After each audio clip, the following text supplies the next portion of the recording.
Claudia, so nice to meet you in person. I know. After our How are conversation, we met previously on the podcast, didn't we? Yes. Prior to the Fringe, and you were telling me about the prep for coming here. You've done this all so quickly. Too quickly. So now that you're here, is that honestly how you feel? I think it actually is a disadvantage not being in the brochure and missing the deadlines of like the Fringe brochure and the Pleasance brochure. I think it is a big, and I missed a bit of the printed posters on the street, deadlines. So I think it's really difficult for people to know about my show. For people to come and find you, you kind of need a little bit of build up to that. Yeah, and the people that have come are people that I've personally met. Okay, good. Or flyered, or met in a bar or something. So it's been really difficult. But the people that have come have been so incredibly generous and kind, and have given me incredible feedback that it almost doesn't matter that it's a small audience, because it still feels like the message is getting through. I think. And I think that we do this. I'm just noticing how my camera is dropping. Can you see how it's like dropped? We're on an angle, just so that you look good. I'm just going to tip it back up to keep it balanced. Luckily, there's four phones between them. Sorry. No, we won't start again, but we'll continue. We'll continue. So it was a very honest performance, very truthful, and to be honest with you, I wasn't too sure where Claudia, you began and your performance started, because at the beginning of the performance you open up with a bit of dialogue, the trigger warning with the audience, but that also felt part of it. Was that intentional? Yeah. Yeah. And I have purposefully created this character. It's me, but several versions of myself. I think that that on purpose to blur character and self, because that's what it felt like in my experience, that I was so detached from my true self, or didn't even know what my true self was, that it was really cloudy and blurry, and it was really confusing for me of where my voice was, or who was in control, or And you'd use this channel theatre to kind of drive those different versions of yourself through? Yeah, and who do give contradictory things about myself or the story, and a voice that says this is not true, or this is a true story, or lies and truth, because that's how I experienced it, that I did not know what was true and what was fabricated in my head, or what was valid for me to feel, and all these things. Okay. So where did this idea of this story, I know we've kind of touched on this on our previous episode of the podcast, but where did this kind of story start to begin for you, putting this together? Because this was one of the most creative pieces of solo theatre that I've seen here. There's so many different elements at play. I feel that one of the things that is often missed here at the Fringe is the technical side of stuff, blending well with the performance. And you had the projector, you had the lights, you had the sound, but I felt that was so creatively done and so well wrapped together that it felt really well sculpted, and I could only imagine that took a long time to form. Well, I started writing it properly in February. And I started by creating the music first, before I wrote anything, because I had a rough sketch of where I wanted it to go. And I think I told you that I was writing it while I was still with him. Right, okay. And so it only finished when the script only finished when we actually finished, which was in March. Wow. And then See, I was watching that and I was thinking this must have taken you years. Like, because it's one thing to put the script together and to put a story together, but then to add all those technical elements in as well. So I did Brighton Fringe before this, and I had some videos. I had 3 videos, but none of them made it to this version. And I thought about videos and how I could actually use, instead of voiceover, use me as an image to talk to myself, and then I have someone to play with. And I thought that would be cool, but then if I do that, there needs to be consistency of that. And so then I created, it was like, I think between Brighton and now, it was a month and a bit. Okay. And I was like, okay, we have like 5 videos to create, or whatever it was. And I just did it. And because I learned how to use the software for Brighton, like it was a much quicker process to edit the videos this time. But it was such a... Am I allowed to swear? Yeah, with you. Oh yeah, I think I told you this. It was a bitch to film because I was trying to sync it up with the music, and then I just had to wait for it to be dark for lighting, and it only gets dark at 10 p.m. in London, and so it took a really long time, but yeah. Have you been working on this on your own? Yeah. You have? Yeah. Like, this is what I come here to find shows like yours. Like that was artistry in the mix there. There was something really, like, I love it when I discover a show like yours, where it all comes together, and I really can see the sculpting, the process that you've gone through. And it was also a really brave piece to do. Yeah. Yeah.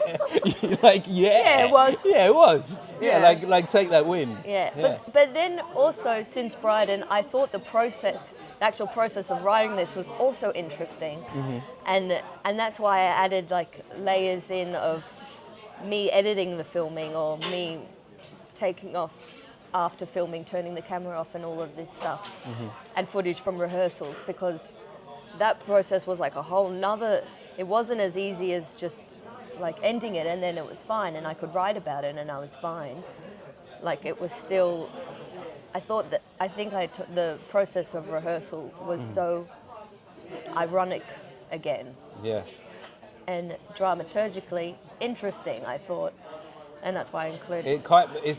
If ever there was a piece that was quite meta, Yeah. this is kind of it, and how that you had this moment where the guy that you're talking about in the show, your ex-boyfriend, was in the other room while you're rehearsing, but then you brought that into the show at the end as well.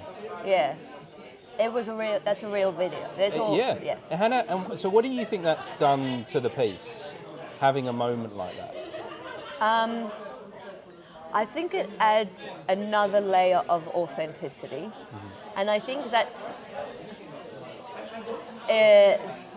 for me, I think that's the first time in the piece where I am dropping every layer of mask, and it's just like raw bone or flesh. Like, it's just me speaking to people. It's not a performance. And do you know what I mean? Yeah.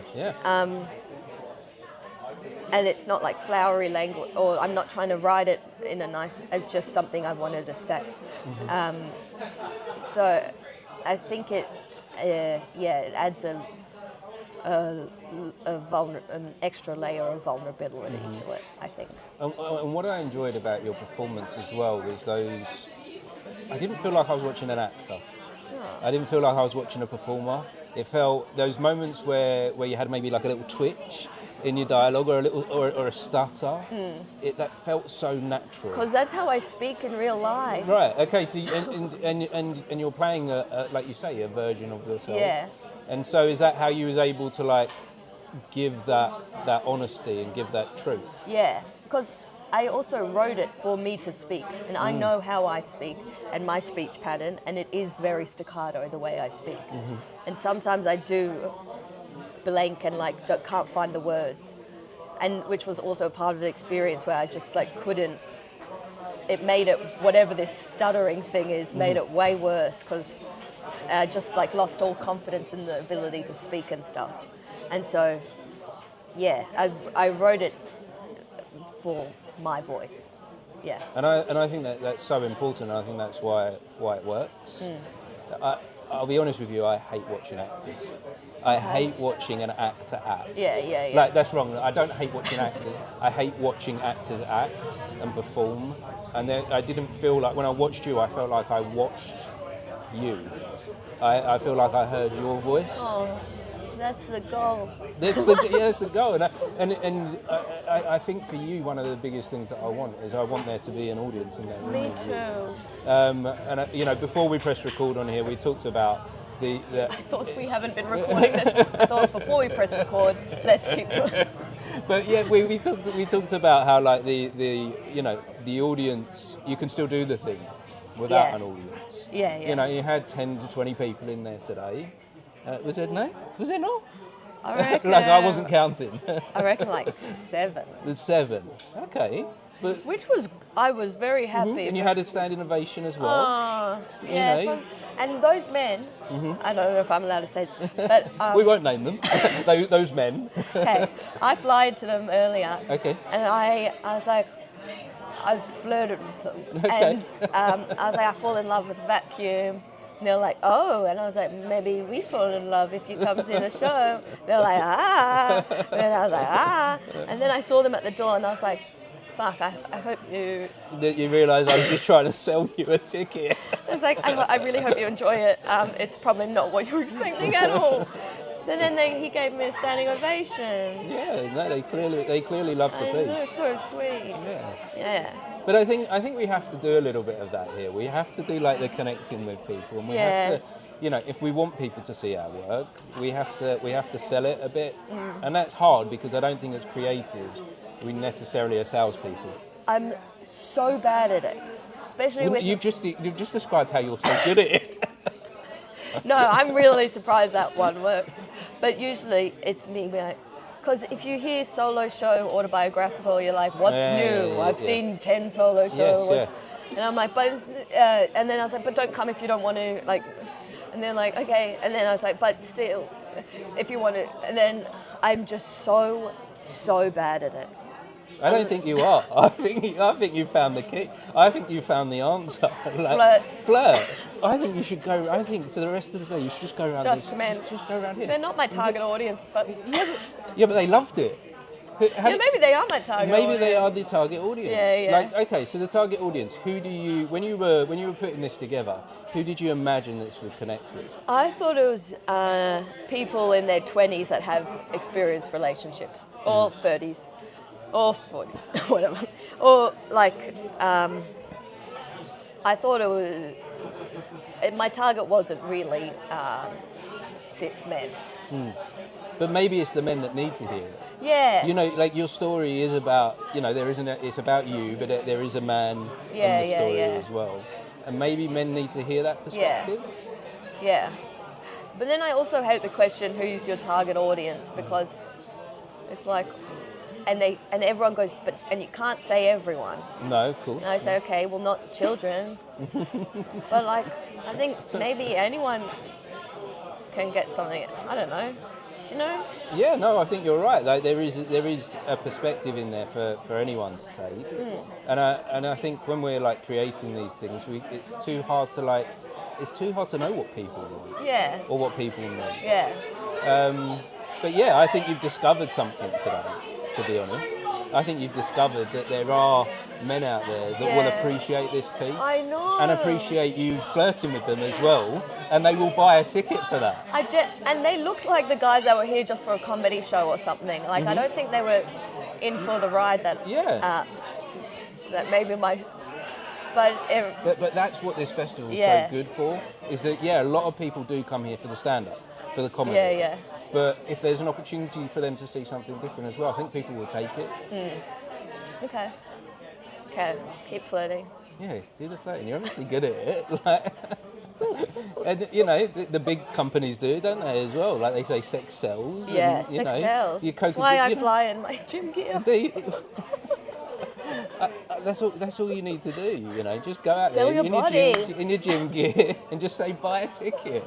Buy a ticket, and then we can go on a date. And then maybe we can go on a date. Yeah, like don't overpromise. Yeah. Okay.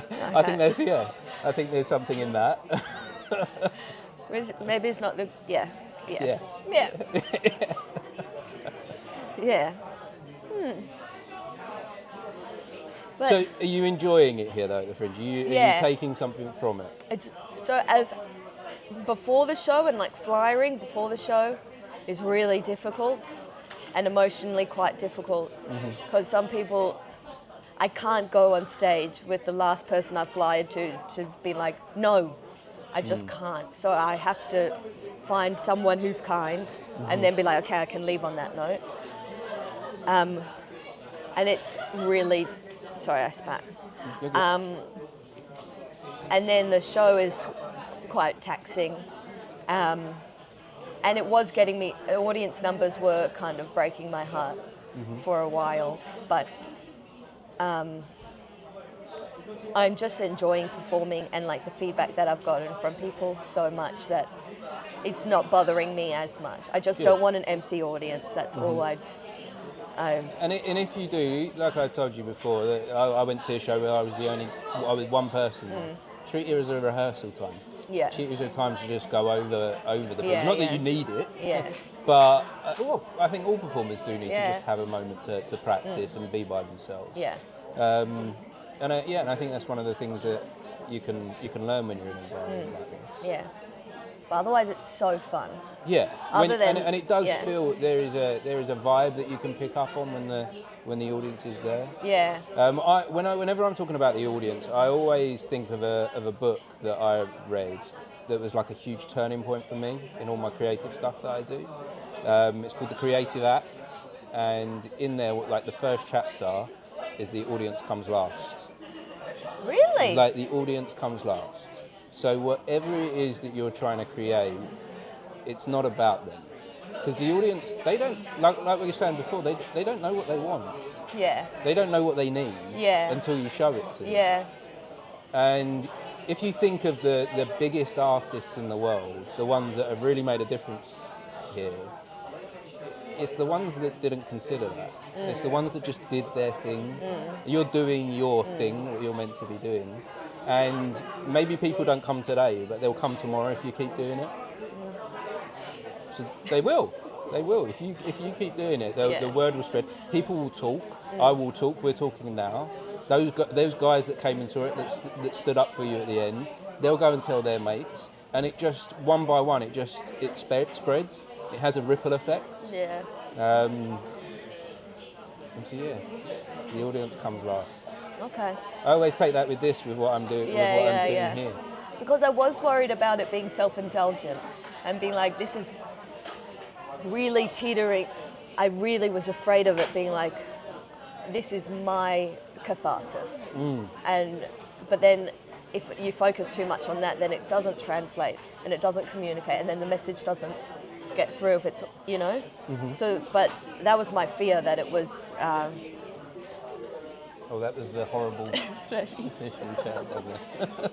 Get rid of that. Yeah, so that's why I am also worried about my audience. Okay. Because,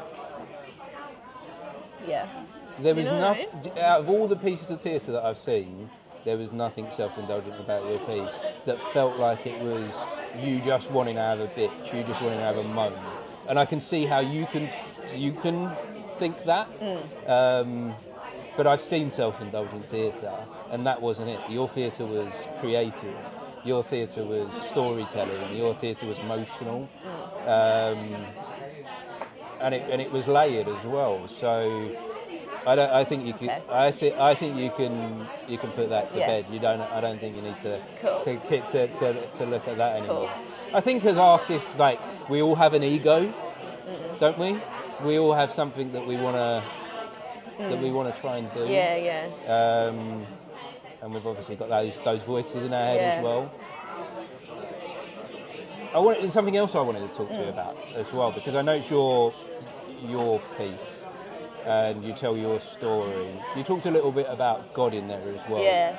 And I wonder, when you're in this space, how you feel about that when you're in this creative moment, and I wonder if there's like if you've had any personal discoveries there. In regards to God. Yeah. So, I say this in the play that I really do look to God for things outside of my control, and because then it feels like that's a way that it can be in my control. And actually, last week I prayed saying, "Please give me audience." And I was like, if this is a lesson, like if you're trying to teach me a lesson, like I know I've learned it, and like I get it. I've learned also a lot of lessons in the past year. Maybe let's like just do this for me, man. And then Tuesday picked up massively because it's 2 for 1, and I was like, yeah, man, we're on the way up. And then the next day I was back down to 3, and I was like, what are we doing? But I still pray to him. And then it's actually been crazy, because then I apologize just in case he thinks this is so personal, oh my God. This is the whole point. This is good. But I pray and I say, if you think I'm making light of our relationship, when I say, because I've told people that I've asked him to stop giving me lessons, and I'm like, I'm not like making light of our relationship, like I still believe in you and you believe in me, and I'm just like talking and then I was scared he was going to punish me because I was joking about him.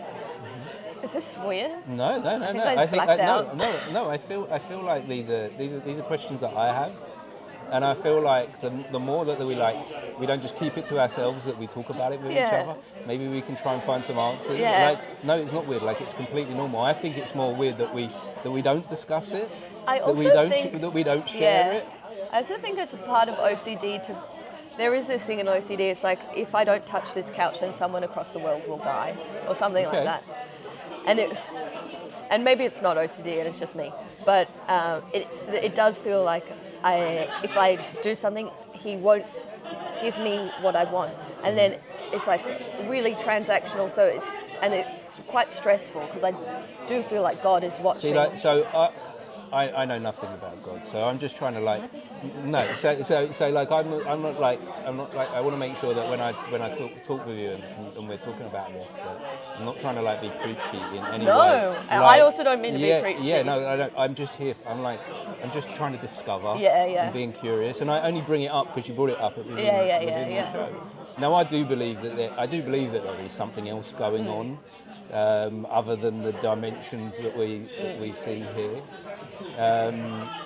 So yeah, that's the only reason that I bring it up. And I think that I'm hearing from you as well when you say things like that about like touching the sofa, and to me that just says like you have a belief within connection. To things. It doesn't actually sound completely weird. Okay. You believe that the actions that we take here does have a ripple effect. Yeah. It's not as far fetched as if I touched this. But but it gets in my head a bit. We have a complicated relationship, but I love him. I wonder if anyone doesn't have a complicated relationship, because life's complicated, isn't it? So true. Yeah. And then a lot of the things that we go through, we're like, why are we being tested again? I know. Like, didn't we just pass the test? I know. Aren't I ready yet? Yeah. But then ready for what? Okay. Yeah, you're right. Yeah. Someone said to me earlier on my conversation before this that it's like a roller coaster. And it gave me like life's like a roller coaster, and like there's so many ups and downs, and it gave me like an epiphany moment where I was like, would it be fun if it wasn't a roller coaster? Like, imagine life was just like driving through a country road, and just like but just all on like one level all the time. Like, would we actually want to do it? Yeah. Well, we wouldn't need theatre. We wouldn't need anything except food and water, maybe. And then what would be the point? You're right. So maybe it has to Thank be... you. Yeah. So maybe we can't have sellout shows every day. Sometimes it has to go down again. Yeah. So that we try and then go back up on Yeah. Yeah? I love that. You had this epiphany today? Today, yeah. Look at you. Yeah, it's just little, yeah. And it's Wow, good on you. Yeah. And there'll probably be something from this as well that we're I'll come away from this and be wow. Mind blown. Yeah. You've helped me. I've helped you. Because I really thought that with the God thing that I was really abnormally fearful of, but you made it seem valid. That is completely valid. Yeah. I know I've been fearful too. I really have. Yeah. So that's why you get it. I had this whole thing for years where I was so scared of dying. Really? Death was the worst. It haunted me every day. Really? It almost made me paralysed. And you weren't sick or any? There was no signs that you were about to. No. It was just. No, it was just in my head. Wow. And it was also about other people dying as well. Yeah. My kids Oh, yeah. dying and it was like spiraling. Yeah. Out of control. And then what? How did you get out of it? The way that I got out of it is not something I recommend for everyone. Drugs. Yeah, completely. You can cut that bit. No. I've spoken about it before, and I speak about it openly because it was a big moment for me, and it did change everything. But it's not for everyone, so that's why it's important. You have to be careful. For me, at the moment that I took too many drugs, I wasn't in a safe environment. And I think when you're doing drugs, that's one of the most important things I always say is be in a safe environment. Yeah. And know what you're doing, and I didn't know what I was doing. Well, that's amazing that you got out of it. But yeah, I got out, and when I came out the other side, when I came out of this near-death experience where I feel like I went somewhere else and I went on a journey, that afterwards I was right, okay, so at the moment that I actually thought I was dying, what was I going through? And the weight that I put on that prior was an irrelevance that actually that is a guarantee that we're all actually going to die. Yeah. So why not just try and enjoy this as much as possible? And I had this kind of review thing going on, where I was the connections with people were one of the most important things that was in my life before. So it was okay, now I need to do something to enhance those connections. Yeah. And I didn't know what that was. And then a month later, I started doing this, and those connections in my life has just grown and got so much better. And I'm not fearful of that. I don't want to die, but I'm not fearful of it in the same way that I was before. Good. So, yeah. Good on you. Yeah, just discoveries happening all the time. Yeah. And something else that I'm discovering as well is I'm leading this life now of being led by curiosity, and that helps me a lot with the things that I'm doing. Trying to find new discoveries, trying to ask. It would also help with your job if you're genuinely curious about people. Yeah. Well, I don't see this as my job. Oh. This is my life. Yeah. Just to discover things. Yeah. But it's become my job. Magic. Yeah. Sick. Well, thank you for coming today. No, thank you for inviting me. This was really important for me, this show. Oh, good. Like I say, that I've seen a lot of solo performances that are self-indulgent, that aren't very creative, and this was one of the most creative solo performances I've seen. So we need an audience to come and see you. Where do we find you? We can tell them. At Pleasance Courtyard below at 12:30 p.m. until the 17th of August. And then 18th to 20th of August, I'm at Camden Fringe at 7 p.m. at the Water Rats venue. Wonderful.